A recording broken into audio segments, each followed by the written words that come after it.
নমস্কার। তা ভিডিও শুরুর আগে মিস্টার ইন্ডাস্ট্রি মানে প্রসেনজিৎ চট্টোপাধ্যায় এবং জিদ্দাকে স্যালিউট। প্রথমত তারা ২ জন আমাদের বাংলাকে যেভাবে নেটফ্লিক্সের মতো এরকম একটা প্ল্যাটফর্মে মানে নিজেকে তুলে ধরেছেন, সেইটার জন্য মানে আমি প্রচণ্ড গর্বিত, আনন্দিত। দেখুন, কালকে আমি একটা অন্য জায়গায় ছিলাম, একটা ইভেন্টে ছিলাম। তা আমি দেখছি যে নেটফ্লিক্সে অলরেডি বেরিয়ে গেছে সিরিজটা। কিন্তু আমি সেটা নিয়ে দেখতেও পারিনি, কথাও বলতে পারিনি। আমি রাত্রিবেলায় বাড়ি ফিরি মোটামুটি ৮টা নাগাদ এবং রাত্রিবেলা থেকে খাকি দ্য বেঙ্গল চ্যাপ্টার, যেইটা নিয়ে এতদিনের একটা অপেক্ষা ছিল, সেটা আমি দেখা শুরু করি এবং একদম ভোর অবধি সেটা কমপ্লিট হয়। আমার সেরকমভাবে ঘুমও হয়নি, শরীর খুব ক্লান্ত, শরীরটা খারাপ।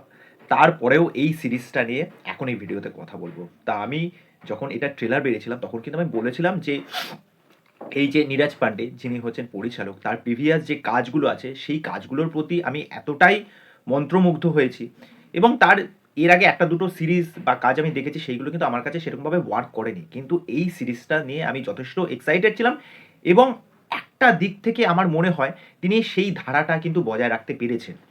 কেন কথাটা বললাম? দেখুন, এই যে 'খাকি দা বেঙ্গল চ্যাপ্টার', এই যে আগের যে চ্যাপ্টারটা এসেছিল 'বিহার চ্যাপ্টার', সেটা থেকে কিন্তু এটা একদমই আলাদা। এবার ৯০ এর দশকের গল্প বলছে। এখানে যে একজন মাফিয়া রয়েছে বাঘা, তার ২ জন সাকরেদ রয়েছে। আর ট্রেলারে যেই গল্পটা আপনাদেরকে বলেছিলাম, এখানে একজন রুলিং পার্টি আছে। সেই রুলিং পার্টি সে তার কর্তৃত্ব বজায় রাখার জন্য কি করছে, তারপরে এখানে একজন অফিসার আসছে অর্জুন মৈত্র। এবার সে এই জিনিসটাকে কিভাবে ট্র্যাক ডাউন করবে, সে এই মাফিয়া রাজটাকে কিভাবে শেষ করার চেষ্টা করবে, তা এই নিয়ে হচ্ছে এই সিরিজের গল্প। যেহেতু সিরিজটা অনেকটাই বড়, সেই জন্য টাইম লেগেছে এবং আমি মনে করলাম যে এরকম একটা সিরিজ দেখবার জন্য বেশি তাড়াহুড়ো না করে একদম ধীর স্থিরভাবে কাজটাকে প্রথম থেকে দেখা শুরু করি। তা এই সিরিজের পজিটিভ দিক এবং নেগেটিভ দিক দুটো দিকই আপনাদের সামনে তুলে ধরব। নীরাজ পান্ডে এই গল্পটাকে যেভাবে লিখেছেন, মানে এই সিরিজের যে চিত্রনাট্য এতটা প্রশংসনীয় এবং এতটা টাইট, প্রথম থেকে যখন আপনারা দেখা শুরু করবেন তখন ভাববেন যে সেরকমভাবে গ্রিপিং আসছে না কাজটার জন্য, মানে কি হতে চলেছে, কি হতে চলেছে। কিন্তু মোটামুটি ৩ নম্বর এপিসোড থেকে কিন্তু আপনি এই কাজটায় একদম হুক হয়ে যাবেন। ওকে, প্রথম কথা হচ্ছে নীরাজ পান্ডে যেভাবে লিখেছেন, এখানে পলিটিশিয়ানের কি কর্তৃত্ব, এখানে মাফিয়া রাজ কীভাবে জিনিসটাকে চালাচ্ছে, এখানে পুলিশ যে আসছে বা তাকে আনা হচ্ছে কিসের জন্য, প্রত্যেকটা চরিত্রের এক একটা যে স্তর, সেই স্তর বিন্যাসটা কিন্তু খুব সুন্দরভাবে তিনি দেখাতে পেরেছেন। এই যে গল্পটা তিনি রচনা করেছেন, সেই গল্পের মধ্যে কিন্তু অনেক কাহিনী আছে। ওকে, সেই গল্পটাকে তিনি এক সূত্রে এবং এক সুতোয় বাঁধতে পেরেছেন। প্রত্যেকটা এপিসোডের শেষে যে ক্লিফ হ্যাঙ্গারটা আছে সেটা কিন্তু পরের এপিসোড দেখবার জন্য আপনারা উৎসাহী হয়ে থাকবেন। প্রথম একটা দুটো এপিসোড দেখবার পর আপনাদের মনে হতে পারে যে এত লম্বা, কি সেরকম একটা মজা আসছে না কেন, ভেতরে একটা মজা পাচ্ছি না। কিন্তু মোটামুটি থার্ড এপিসোড থেকে কিন্তু আপনি সেই মজাটা পাবেন। ওকে, সেকেন্ড পজিটিভ দিক হচ্ছে এই সিরিজের পারফর্মার। আমি যেটা বললাম, মানে আমাদের মিস্টার ইন্ডাস্ট্রি প্রসেনজিৎ চট্টোপাধ্যায় এবং আমাদের বস জিদ্দা। জিদ্দা এই চরিত্রটা যেরকম শার্প, যেরকম বুদ্ধিদীপ্ত, যেরকম কাম, তার যেরকম চাহনি, তার বডি ল্যাঙ্গুয়েজ, তার ডায়লগ ডেলিভারি, সে যে চোখ দিয়ে যে কথা বলছে, তার যেরকম অ্যাকশন, সে তার যেরকম পাঞ্চ লাইন, জিদ্দা ফ্যাব।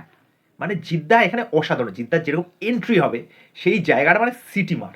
ওকে, সেরকমভাবে প্রসেনজিৎ চট্টোপাধ্যায় তিনি এই যে চরিত্রটাকে বহন করেছেন সিরিজ জুড়ে, তাকে যেরকম দেখতে লাগছে, তার যেরকম কথাবার্তা, সে যেরকমভাবে কথা বলছে এবং এই ক্যারেক্টারটা কতটা ধূর্ত, আর এর মাথায় যে সারাক্ষণ কী কী চলছে সেটা কিন্তু বোঝা যাচ্ছে।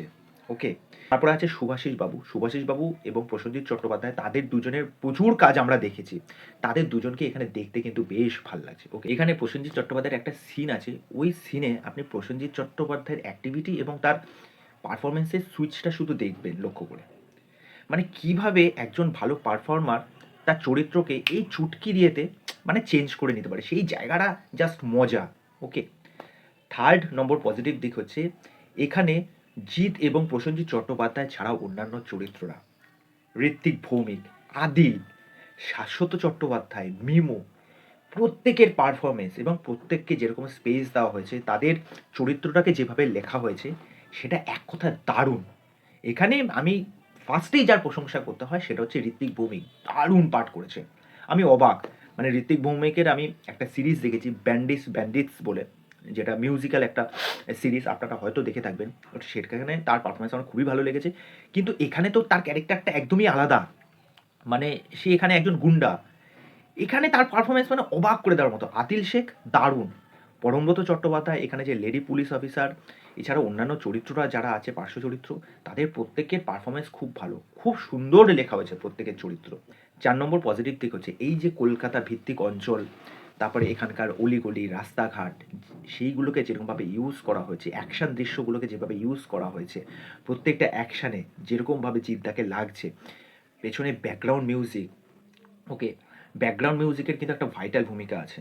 কেননা প্রত্যেকটা এপিসোডে এরকম মিউজিক আছে যেটা কিন্তু সেই সিনটাকে বা সেই চরিত্রটাকে একটা সুন্দর একটা এলিভেট করছে, ওকে, যেটা কিন্তু বেশ বেশ ভালো। 5 নম্বর পজিটিভ দিক হচ্ছে এরকম পলিটিক্যাল ড্রামা বা এরকম একটা প্লট, এরকম একটা স্ট্রাকচারের গল্প আমরা কি আগে দেখিনি? হ্যাঁ, সিরিজ যেরকম দেখেছি সেরকম সিনেমাতেও দেখেছি। তো এখানে পরিচালক তার ভিশন, তার দৃষ্টিভঙ্গি, যেভাবে বাংলাকে তিনি যেভাবে দেখিয়েছেন, যেরকমভাবে আমাদের বুম্বাদা জিদ্দাকে যেরকমভাবে তিনি এই কাজে যেরকমভাবে ইউজ করেছেন, সেটা হ্যাটস অফ। এবং প্রথম থেকে শুরু করে শেষ অবধি সিরিজটা যেভাবে এগিয়েছে, যেভাবে প্রত্যেকটা গল্প এসেছে, প্রত্যেকটা চরিত্র যেভাবে এসেছে, প্রত্যেকটা স্তর তিনি যেভাবে থরলি মেনটেন করেছেন, সেটা কিন্তু যথেষ্ট প্রশংসার দাবি রাখে। এবার যদি চলে আসি এই সিরিজের নেগেটিভ দিক, আমি এই সিরিজটা নিয়ে না নেগেটিভ যে কিছু থাকতে পারে এটা আমি বলতে চাইছিলাম না, কিন্তু এই জিনিসটা আমার বলতে হবে। নীরাজ পান্ডে যেটা প্রত্যেকবার তার কাজের ক্ষেত্রে যেটা করার চেষ্টা করেন, যে যে টুইস্টটা দেওয়ার চেষ্টা করেন একদম এন্ডে গিয়ে, আমাদের না সেই টুইস্টটা না একদম চেনা পরিচিত, মানে জানা যে এরকম একটা টুইস্ট থাকবে। তা যারা স্মার্ট পিপল বা স্মার্ট অডিয়েন্স যারা আছে তারা কিন্তু সেই জিনিসটা বুঝতে পারবে, এবং সেই টুইস্টটা না এমন না বা একদম লাস্টে গিয়ে যে এমন কিছু একটা মানে হাই ফাই কিছু একটা হবে যে ওয়াও এরকম একটা দেখলাম, এরকম কিন্তু বিষয়টা না, কিন্তু আমরা সেই জিনিসটা বুঝে যাব। এবং দেখবেন লাস্টে 6 নম্বর এপিসোডে গিয়ে ওই জায়গাটা, মানে আমার ক্ষেত্রে স্পেশালি আমার যেটা মনে হলো, মানে একটু লেন্দি মনে হচ্ছে এই সিরিজটা ওই জায়গাটা একটু ড্র্যাগ করছে। কিন্তু ওভারঅল এই সিরিজটা মানে প্রশংসার দাবি রাখে নীরাজ পান্ডে। আমি যেই বিশ্বাসটা আমি রাখতে পেরেছিলাম সেই নীরাজ পান্ডে সেই বিশ্বাসটা রাখতে পেরেছে। জিদ্দা, প্রসেনজিৎ দা, ওয়াও ওয়াও ওয়াও, মানে আমি খুবই আনন্দিত, খুবই গর্বিত, মানে এরকম একটা কাজ পেয়ে। দেখুন এই সিরিজটা তো এখানেই শেষ হয়ে গেছে এবং জানি না এর পরবর্তী কোন সিরিজ আসতে চলেছে। তা যাই হোক, এরকম একটা কাজ, এরকম একটা সিরিজ আপনারা কিন্তু ভুলেও মিস করবেন না, ওকে। তা যারা জিৎ ফ্যান আছো, প্রসেনজিৎ চট্টোপাধ্যায়ের ফ্যান আছো, তারা যদি এই সিরিজটা এখনও যদি দেখে না থাকো, আমি বলবো ডেফিনেটলি দেখে নাও।